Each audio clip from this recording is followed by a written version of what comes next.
muli ng Panginoon, isang mapagpalang araw po muli ang aking pong pinapabot sa inyo pong lahat, mga kaibigan at mga kapatid. At muli ako nagpapasalamat sa pagsuporta, pagsubaybay po ninyo sa ating pong programa pong ito, sa ating pong daily devotional message. Marami pong salamat sa inyong pong pag-like, sa inyong pong panunood at pag-share ng mga video clips na ito.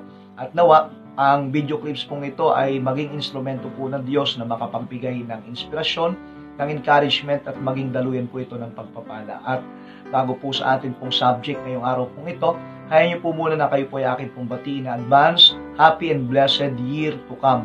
At patuloy po tayong gabayan at pagpalain po ng Diyos sa taon pong darating. Sapagkat sa taon pong ito, marami po tayong mga pagsubok na kinaharap, ngunit napagtagumpayan po natin. At kung patuloy po natin ipagkakatiwala sa Diyos ang taon pong ito, maasahan po natin yung pagtatagumpay at pag-iingat ng Diyos sa bawat isa sa atin. Ilang araw na lang po ang nilipas at iiwan po natin ang taong 2020 at tayo po itatawid sa panibagong taon.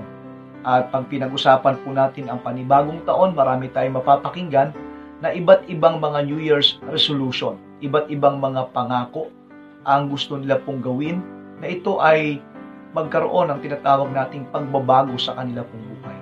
At maaring ikaw, gumawa ka rin ng iba't ibang New Year's resolution. Ilang New Year's resolution na ba ang iyong nagawa? Ngunit nauwi lang din sa wala. Sapagkat, ano po ba talaga ang ating pong totoong kailangan? Kailangan po ba talaga natin yung New Year's resolution or transformation? Sinabi po ni Apostol Pablo, Romans chapter 12, verse 2, "And be not conformed to this world, but be transformed by the renewing of your mind, that ye may prove what is that good and acceptable and perfect will of God." Now, resolution means a firm decision to do or not to do something. Now, sa talata pong ating binasa po kanina sa Romans chapter 12 verse 2, meron pong katotohanan na kapaloob dyan na dapat nating i-consider kung nais nating magkaroon ng totoong pagbabago. Una, mabibigo tayo sa ating New Year's resolution kung hindi po tayo titikal o tayo po ay patuloy pa rin aayon sa mundong ito.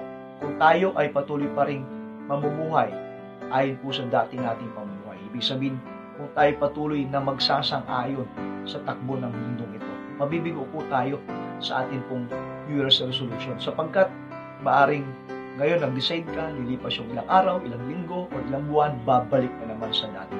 Kaya ang sinabi po ng Biblia, be not conformed to this world. Huwag kang umayon sa sanlibutan ito. Huwag kang umayon sa mundong ito. Ang dapat nating gawin, ang sabi po ng talatang ating binasa, but be ye transformed. Ang salita pong transform, ito po yung talagang kailangan at dapat nating gawin. To transform means to change into another form. To change the appearance, to change the character, to change the lifestyle. True transformation begins by the renewing of your mind. Diyan po nagpapasimula yung pag-iiba ay sa pamagitan po ng pagbabago ng ating mga pag-iisip. Diyan po yung pasimula. At alam niyo po ba, ang kaisipan na hindi na-renewed, ito po ay isang kaisipan na unstable, isang kaisipan na pabago-bago. Sinabi ni Apostol Santiago sa chapter 1 verse 8 ng Santiago, "A double-minded man is unstable in all his ways." Kaya mapapansin natin, ang isang taong hindi renewed ang kanyang kaisipan, unstable yung kanyang pagpapasya. Ngayon, ganito ang kanyang desisyon, pero kinabukasan may iba naman. Unstable po. Why? Because his mind is not renewed. Kaya nga, sinabi ng Apostol Santiago, a double-minded man is unstable in all its ways.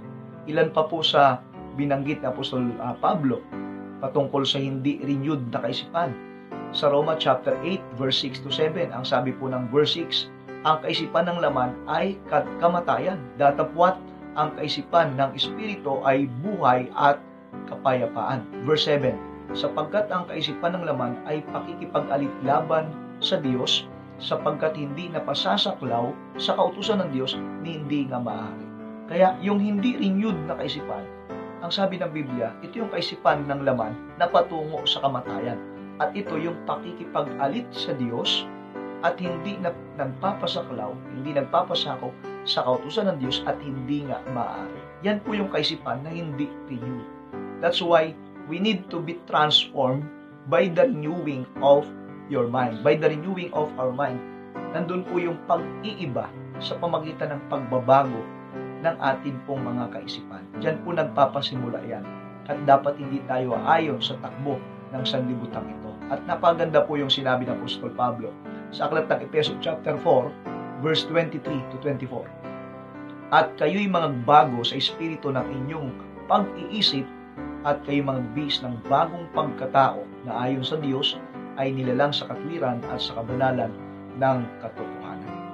Ito po ang kailangan natin sa panahon ito. Not the New Year's resolution, but total transformation. And it begins with the renewing of our mind.